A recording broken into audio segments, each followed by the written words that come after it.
Student, आज का हमारा एक्सरसाइज है क्लास 10th मैथ का exercise number 3.2। Exercise number 3.2 and first question is from the pair of linear equations in the following problems and find their solutions graphically. Means problem दिया गया है, हमें पहले लीनियर इक्वेशन फॉर्म करना है और उसके बाद फिर उसको सॉल्व करना है ग्राफिकली, माने बाई ग्राफ हमें उसको सॉल्व करना है। चलिए हम लोग देखते हैं पहले क्वेश्चन क्या है। Question is first question, 10 students of class 10th took a part in a mathematics quiz. If the number of girls is 4 more than the number of boys, find the number of boys and girls who took part in the quiz. तो first of all we should form the equation. Solution देखते हैं हम लोग। Equation कैसे form करेंगे पहले उसको देखते हैं। Pair of linear equation in 2 variables. यहां पर पहले 2 वेरिएबल्स हम लोगों को क्या सपोज करना है वो देख लेते हैं। पहले हमें फाइंड आउट क्या करना है, number of boys and number of girls. तो हम सपोज कर लेते हैं let number of boys is equal to X and number of girls is equal to Y. Therefore, from first condition, अब यहां पे हम राइट करेंगे from first condition. From first condition हमने आपको बताया था कि अगर 2 वेरिएबल्स हैं तो हमारे पास 2 लीनियर इक्वेशन फॉर्म होने चाहिए। चलिए लीनियर इक्वेशन फॉर्म करते हैं। From first condition, first condition is 10 student of class 10th, total number of student is 10। Therefore, x plus y, एक क्लास में बॉयज और गर्ल्स उन दोनों का जो टोटल नंबर है that is 10। x plus y is equal to 10। तो ये हमारा फर्स्ट इक्वेशन फॉर्म हो गया। इसी समय हम इस पर टेबल बना लेते हैं क्योंकि हमें इसको ग्राफिकली सॉल्व करना है। Therefore, y is equal to हो जाएगा 10 और plus x transpose other side, then we have minus X. y is equal to 10 minus x. This is equation number first. Now we make a table. अगर हमें graphically equation को solve करना है, equation को अगर हमें ग्राफिकली सॉल्व करना है तो हमें क्या करना है, पहले हम y या x की वैल्यू फाइंड आउट कर देंगे और उसके बाद फिर एक टेबल बनाएंगे और उसमें से हम 2 पॉइंट्स फाइंड आउट करेंगे। चलिए देखिए यहां पर x की वैल्यू हम सपोज कर लेते हैं 5। When x is equal to 5 then y is equal to क्या होगा, 10 माइनस 5। तो y इज इक्वल टू 5। तो first point is 5 comma 5। Next point लेते हैं, suppose x is equal to 6। When x is equal to 6, then y is equal to 10 minus 6 is equal to 4. Second point is 6 comma 4. चलिए ये हमारा first equation हो गया। अब हम second equation form करते हैं। सेकंड इक्वेशन फॉर्म करने के लिए हमारे पास एक और कंडीशन होनी चाहिए। तो from second condition, from second condition, second condition is if the number of girls is 4 more than number of boys. So number of boys is x and number of girls is y. Number of girls is 4 more than boys, means boys का जो number है उससे 4 more, तो boys के number में हम 4 add कर देते हैं और y is equal to x plus 4। This is equation number second. अब हम इक्वेशन सेकंड के लिए टेबल यहां पर बनाते हैं।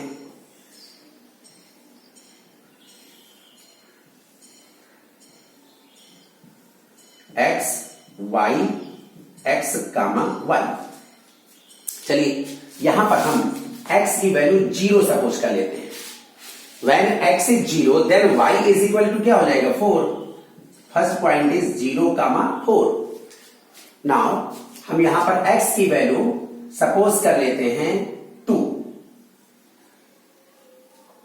Then y is equal to हो जाएगा 4 प्लस 2 मीन्स व्हाट 6। 2 कामा 6। अब हमें इन दोनों पॉइंट से एक स्ट्रेट लाइन ड्रा करनी है, फिर इन दोनों पॉइंट से एक और स्ट्रेट लाइन ड्रा करनी है। दोनों स्ट्रेट लाइन मींस दोनों इक्वेशन के को रिप्रेजेंट करने वाली जो लाइन है वो दोनों लाइन एक दूसरे को जहां पर इंटरसेक्ट करेंगे वो इंटरसेक्टिंग पॉइंट होगा, और इंटरसेक्टिंग पॉइंट जो होगा उसी में हमें x और y की वैल्यू मिल जाएगी। चलिए हम लोग देखते हैं ग्राफ बना करके इसका।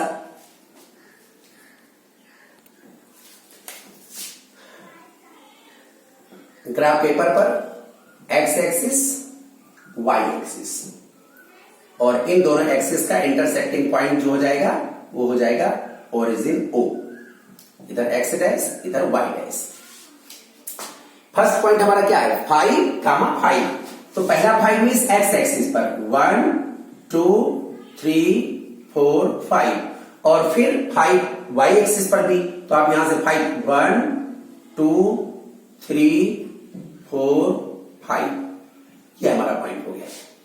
सेकेंड पॉइंट है 6 कामा 4 5 6 1 2 3 4 5 6 और 4 1 2 3 4 ये हमारा सेकेंड पॉइंट हो गया।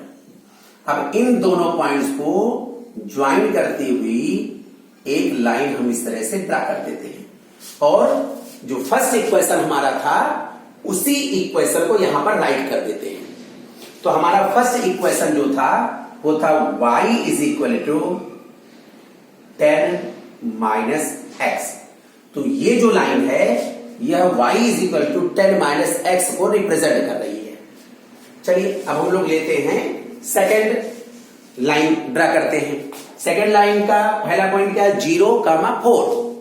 0 मीन्स एक्स एक्सिस पर ना तो राइट चलना है और ना ही लेफ्ट चलना है, तो 4 पॉजिटिव डायरेक्शन में, y एक्सिस पर 4।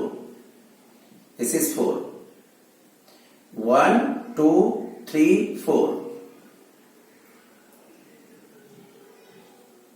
4।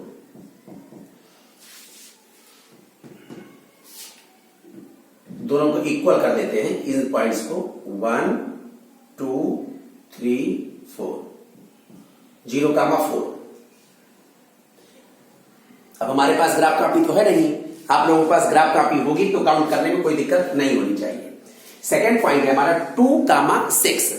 लेते हैं 2 कामा 6 1 2 6 1 2 3 4 5 एंड 6।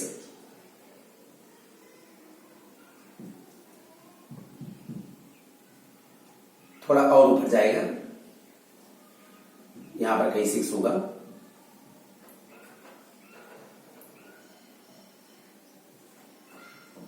इस तरह से।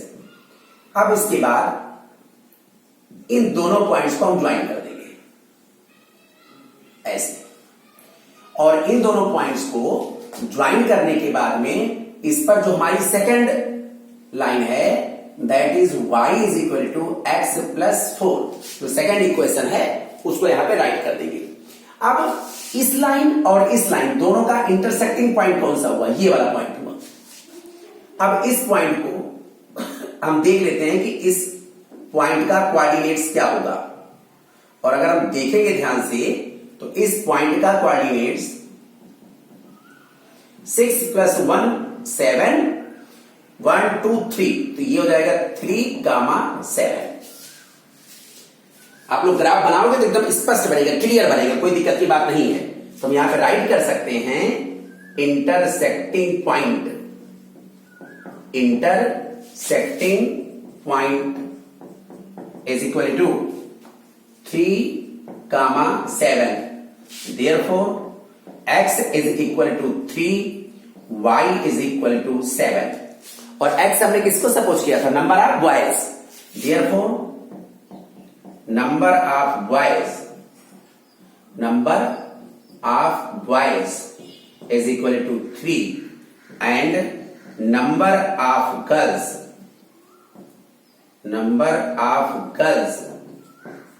is equal to 7 and this is our answer.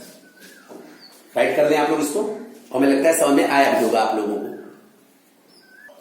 Let us see second part of first question, and your question is saying 5 pencils and 7 pens together cost ₹50, whereas 7 pencils and 5 pens together cost ₹46.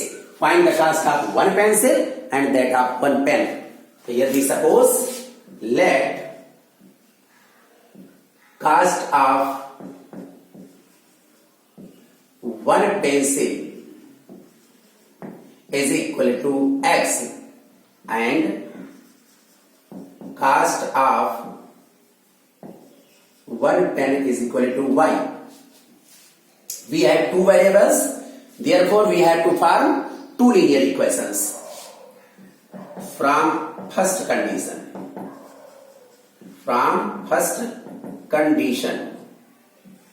What is your first condition? Cost of 7 pencils and 7 pen is 50 rupees. It means cost of 1 pencil is 1x, therefore cost of 5 pencil is 5x, plus cost of 1 pen is 1y, therefore cost of 7 pens will be 7y, and this is equal to 50 rupees. Now we can write here 7y, this is equal to 50 plus 5x, transpose other side, then we have 5x. Now y is equal to 50 minus 5x upon 7. जो इधर product में इधर आके division में हो जाएगा, जो positive है वो निगेटिव हो जाएगा, जो निगेटिव है वो पॉजिटिव हो जाएगा. This is equation number first, और इक्वेशन फर्स्ट से हम लोगों को y की ये वैल्यू मिल गई. चलिए हम लोग एक टेबल बनाते हैं और उस टेबल से x और y के टू वैल्यूज फाइंड आउट करते हैं. x कामा y. अब यहां पर हम x की ऐसी वैल्यू सपोज करेंगे जिससे वह 7 से माइनस करने के बाद जो भी नंबर आए वो 7 से डिविजिबल हो. तो 7 से डिविजिबल क्या होता है, सपोज कर लेते हैं हम लोग 35, 7 5 जा 35. तो 50 में से कितना माइनस करेंगे तो 35 मुझे मिलेगा, 15 माइनस करेंगे, और 15 मीन्स 5 3 जा 15. Therefore we suppose here x is equal to 3, and when x is equal to 3, then y is equal to 5 3 जा 15, 50 minus 15, that will be 35. 35 upon 7, this is equal to 5. Therefore first point will be 3, 5. First point मिल जाएगा तो second point ढूंढना very easy. कैसे? जो यहां पर हमने x की वैल्यू सपोज करी है उसी वैल्यू में जो यहां पे डिनोमिनेटर है उसी को चाहे हम ऐड कर दें चाहे उसको सब्ट्रैक्ट कर दें. चलिए 3 plus 7, देन वी हैव 10. यहां पर आंख बंद करके x की वैल्यू 10 पुट कर दीजिए. 10 5 is 50. 50 minus 50 is equal to 0, और 0 upon 7 is equal to 0. Therefore second point will be 10, 0. Now from second condition,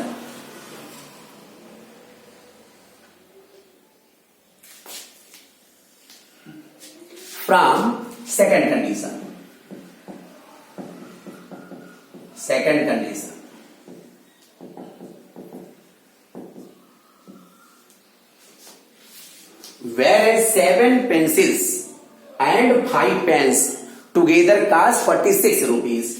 तो यहां पर हमने सपोज क्या किया है, 1 पेंसिल की कास्ट हमने 1x सपोज करी है, तो 7 पेंसिल की कास्ट क्या हो जाएगी 7x, प्लस 1 पेन की कास्ट हमने सपोज करी है 1y, 5 पेन की कास्ट 5y,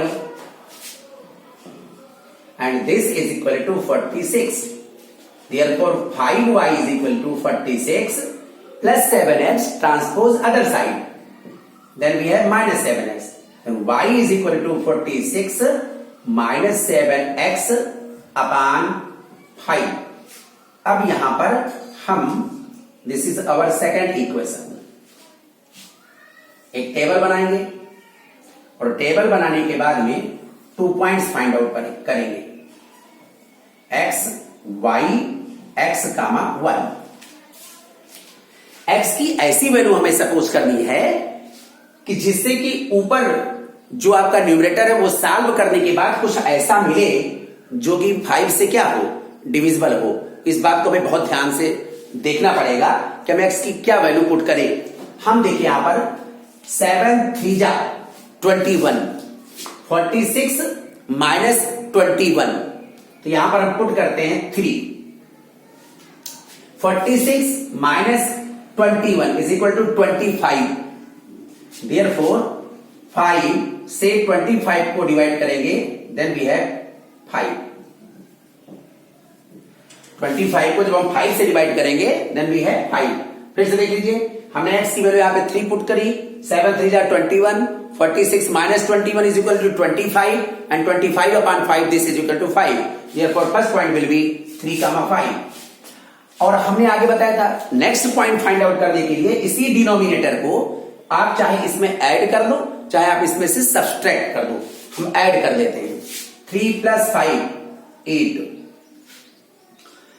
8 7 जा 56, 46 minus 56 is equal to minus 10, minus 10 upon 5 is equal to minus 2, 8 minus 2.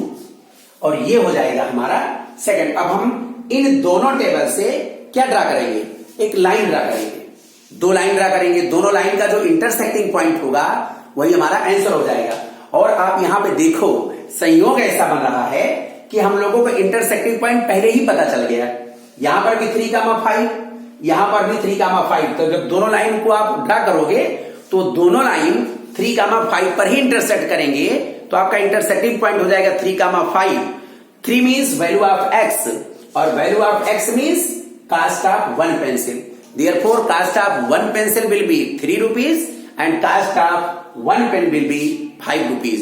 आपको ड्रा करना पड़ेगा, नहीं तो ऐसे जमानी आप लोग लिख दो. राइट कर लीजिए इसको आप लोग. Let us see question number 2.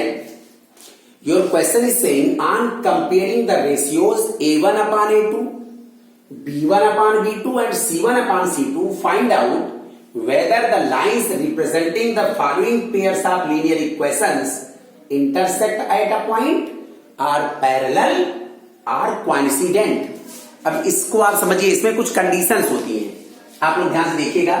A1 B1 C1 A2 B2 C2 क्या है, जो हमने फर्स्ट एक्सरसाइज के पहले हमने आपको बताया था. A1x plus B1y plus C1 equal to 0, A2x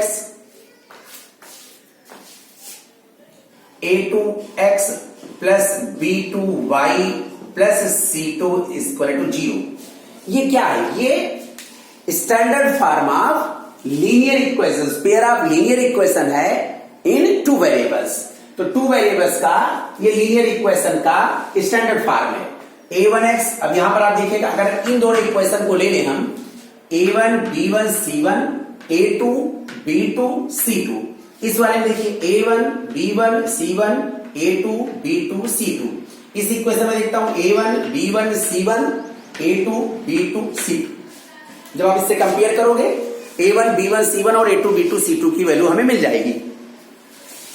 अब यहां पर आप थोड़ा देखिएगा, इसमें कंडीशन ये है, first condition, when A1 upon A2 is not equal to B1 upon B2.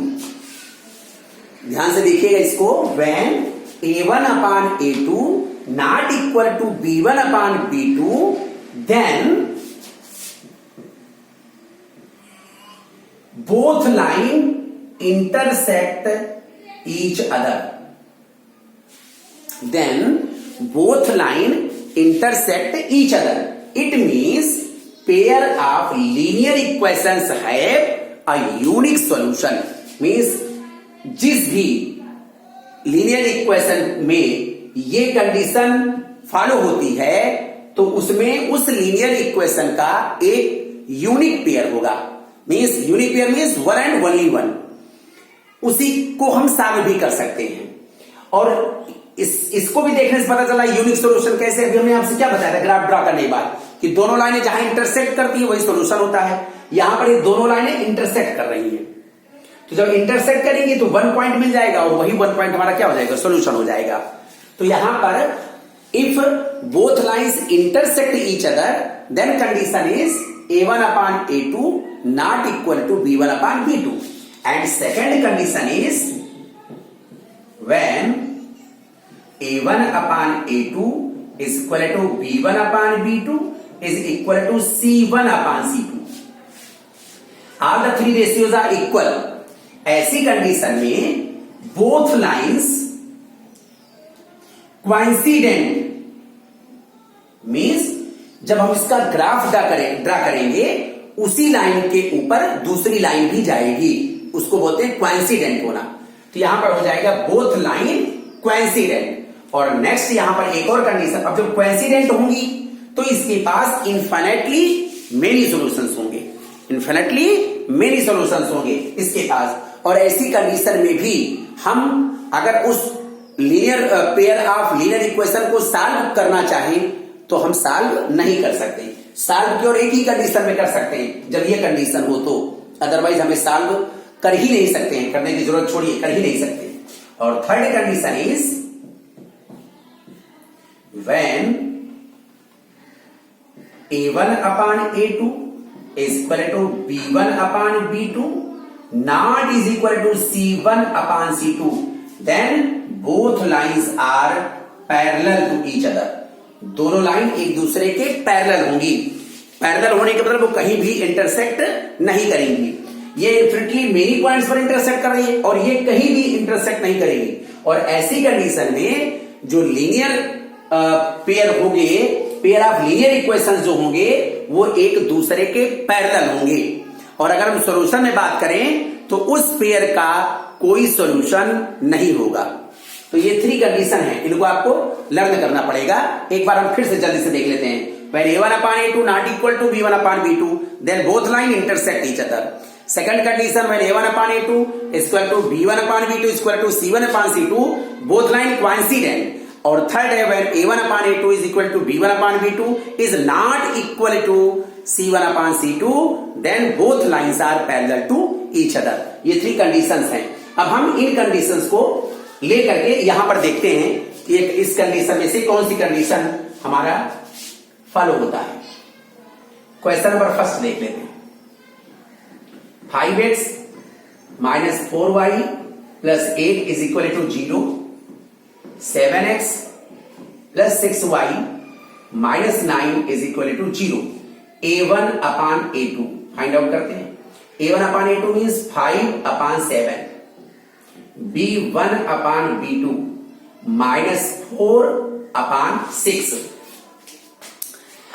देखिए ये 5 upon 7, ये minus 4 upon 6, both are not equal. एक पॉजिटिव एक निगेटिव ऐसे भी देख सकते हैं। और अगर हम इसके डिनोमिनेटर को इक्वल कर लें तो 6 5 जा 30, 7 4 जा 28, तो ये दोनों इक्वल नहीं है।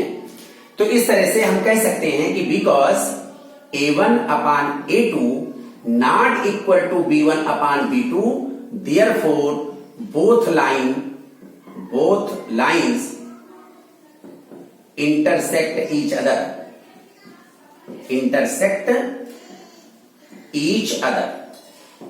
now second question 9x, हम डायरेक्ट अगर आपको हो तो हम डायरेक्ट यहां से राइट कर ले, खुद आप लोग क्वेश्चन राइट करके कर लेना। यहां पर देखिए a1 upon a2 is equal to 9 upon 18। 9 1 जा 9 2 जा 1 upon 2। b1 upon b2 is equal to 3 upon 6। 1 upon 2, 3 1 जा 3 2 जा। and c1 upon c2 is equal to 12 upon 24। 12 1 जा 12 2 जा। हम यहां पर क्या देख रहे हैं, are the ratios are equal, तो आप यहां पे राइट करोगे बिकॉज, हम राइट कर देंगे यहां पर because A1 upon A2 is equal to B1 upon B2 is equal to C1 upon C2, therefore both lines coincident, both line coincident, both lines coincident। और आगे देखते हैं, थर्ड वाले क्वेश्चन में देख लेते हैं हम लोग जल्दी से। क्वेश्चन नंबर थर्ड देखते हैं।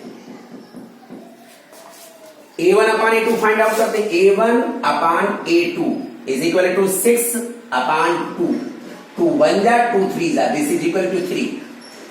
Now B1 upon B2, B1 upon B2 is equal to -3 upon -1, minus is cancelled by minus, then we have 3। A1 upon A2 is equal to 3, B1 upon B2 is equal to 3।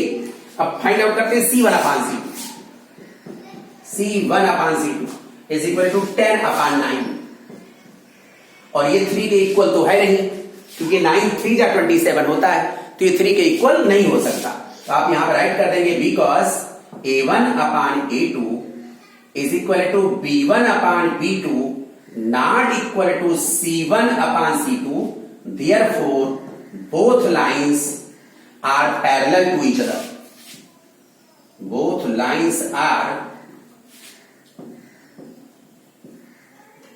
Parallel to each other, and this is our answer। Write कर सकते हैं आप लोग इसको। Let us see question number third। On comparing the ratios A1 upon A2, B1 upon B2, C1 upon C2, find out whether the following pair of linear equations are consistent or inconsistent। अब आप यहां पर समझ लीजिए, consistent तब होगा when A1 upon A2 not equal to B1 upon B2। केवल एक ही कंडीशन है कंसिस्टेंट होने की, इसके अलावा अगर और कुछ भी आ जाए, 3 कंडीशन मैंने आपको बताई थी, तो जो केवल A1 upon A2 not equal to B1 upon B2, तब तो pair of linear equations will be consistent, otherwise inconsistent. अपने दिमाग में आप रख लो, कंसिस्टेंट मीन्स हम उसको सॉल्व कर सके, और हम सॉल्व कब कर सकते हैं, जब A1 upon A2 is not equal to B1 upon B2। तो हम लोग रेशियोज फाइंड आउट करते हैं जल्दी से और देखते हैं इसको क्या होता है। यहां पर एक बात आप लोग ध्यान में रखिएगा, या तो इन सारी चीजों को एक तरफ कर दो, इधर 0 आ जाए, या अगर इधर एक कांस्टेंट इधर है, इसका भी कांस्टेंट इधर है, तो हम इसको C1 upon C2 कर सकते हैं। अदरवाइज आप अपने समझने के लिए समझ लो कि सारी चीजों को आप एक तरफ कर लो। कैसे? 3x plus 2y plus 5 transpose left side, then we have -5, then this is equal to 0, and now 2x minus 3y is equal to -7 is equal to 0। इसी तरह हम सारे इक्वेशंस को इस तरह से चेंज कर लेते हैं। +8 इधर आएगा -8, 2x minus 3y minus 8 is equal to 0, and now here 4x minus 6y minus 9 is equal to 0। यहां पर थोड़ा सा केयर करते हैं इस वाले में, इसमें डिनोमिनेटर भी है, कोई दिक्कत की बात नहीं है। +7 आप चाहो तो डिनोमिनेटर यहां पर हटा भी सकते हो, रिमूव भी कर सकते हो क्रॉस मल्टीप्लाई करके, और नहीं करना चाहे तो कोई दिक्कत की बात नहीं है। हम लोग इसको ऐसे राइट कर लेते हैं, 3 upon 2x plus 5 upon 3y minus 7 is equal to 0, and here 9x minus 10y minus 14 is equal to 0। In this equation we can write 5x minus 3y minus 11 is equal to 0, and here minus 10x plus 6y plus 22 is equal to 0। In this equation 4 upon 3 x plus 2y minus 8 is equal to 0। अगर आप 3 को remove करना चाहो तो 3 से यहां और यहां मल्टीप्लाई करके 0 में मल्टीप्लाई कर दो, 3 रिमूव हो जाएगा, और ये ऐसे भी रहने तो कोई दिक्कत की बात यहां पर नहीं है। 2x plus 3y minus 12 is equal to 0। तो ये हमारे सारे के सारे इक्वेशन स्टैंडर्ड फॉर्म में हो गए। अब हम लोग चेक करते हैं ये कंसिस्टेंट हैं और इनकंसिस्टेंट हैं। तो इसके लिए हम क्या फाइंड आउट करेंगे, रेशियोज फाइंड आउट करेंगे। A1 upon A2 find out करते हैं पहले फर्स्ट का। A1 upon A2 is equal to 3 upon 2 and B1 upon B2 is equal to 2 upon -3. अब ध्यान से देखिए A1 upon A2 3 upon 2, B1 upon B2 की value 2 upon -3, both are not equal because A1 upon A2 is not equal to B1 upon B2. Therefore, this pair of linear equation is consistent. This pair of linear equations is consistent. और ऐसे आपको सब में check करना है, जिसमें ये condition follow हो रही हो उसमें कंसिस्टेंट, और जिसमें ये कंडीशन फॉलो ना हो रही हो उसमें इनकंसिस्टेंट. बस दैट्स ऑल, कोई बहुत दिक्कत की बात नहीं है. अब इसके आगे हम आपको एक क्वेश्चन नंबर 3 बता देते हैं, क्योंकि डिनोमिनेटर में है, आप लोग परेशान हो जाओगे इसलिए मैं बता रहा हूं आपको. A1 upon A2, A1 upon A2 is equal to 3 upon 2 upon 9 is equal to, numerator का डिनोमिनेटर में आ जाता है, तो 3 upon 2 into 9, 3 1 जा 3 3 जा 1 upon 6, 3 2 जा 6. Again B1 upon B2 is equal to, B1 means 5 upon 3, B2 means -10. Numerator का denominator में आ जाएगा, 5 upon -10 into 3, 5 1 जा 5 2 जा, ये आ गया 1 upon -6. ध्यान से देखिएगा, ये वाला 1 upon 6 है और ये वाला 1 upon -6 है, बोथ आर नॉट इक्वल. आप यहां राइट कर देंगे because A1 upon A2 not equal to B1 upon B2. Therefore, this pair of linear equation is consistent. बाकी आप लोग खुद सॉल्व करोगे 2 क्वेश्चन इसमें का. ओके